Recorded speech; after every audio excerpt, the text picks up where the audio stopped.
बड़े पुलिस बाहिनी पूरा पूरी तत्पर अछंती किभली भावे श्रृंखलित दर्शन करा जिवो तारी उपरे विशेष ध्यान दिया जाउची सेपटे पूरा पूरी प्रस्तुत अछंती जे किभली भावे कौनसी जेमती विशृंखला न हबो श्रृंखलित भावे समस्त भक्त माने दर्शन करिवे। सेवायत माने मध्य पूरा पूरी प्रस्तुत। आज आम देखुलु सकाळु मंगल आलती ठारू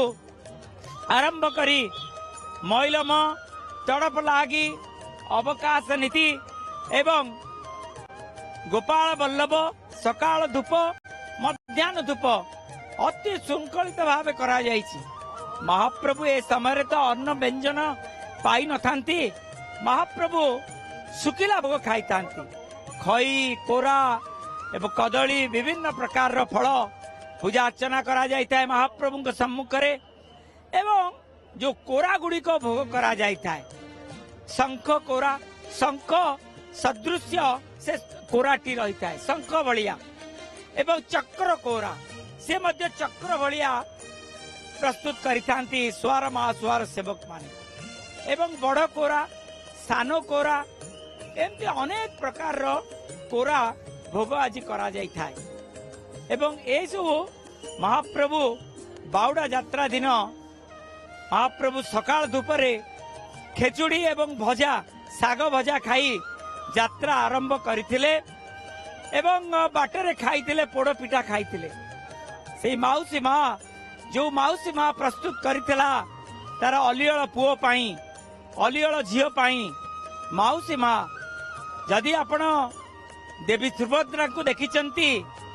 एवं से देवी सुभद्रा को रूप होउची माउसी माँ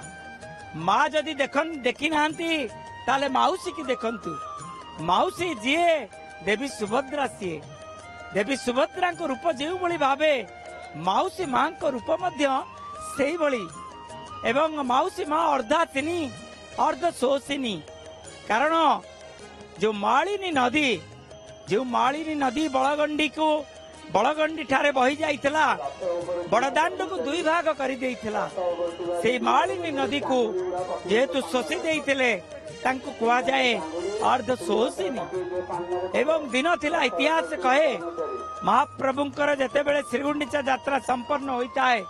महाप्रभु तीन रथरे विराजमान होई बड़गंडी मालिनी नदी पर्यंत यात्रा करिथांती एवं सेही स्थान रे भेड़ारे महाप्रभु जाइथांते आर पटकू जाइथांती एवं आर पटकू जीवा परे आउ तीन रथरे यात्रा करिथांती श्रीगुंडीचा मंदिर को यात्रा करिथांती। ये होची भावगंभीर परिवेश रो अर्थ होची अत्यंत सुंदर परिवेश जे कोबली भावे भक्त माने रुंड होइचंती एवं भक्त मानक हाथ में आज जेहेतु बड़ एकादशी हरिशयन एकादशी अर्थ होची महाप्रभु आज ठारू शयन को चली जिवे महाप्रभु शयन को चली जिवे जो रत्न भंडार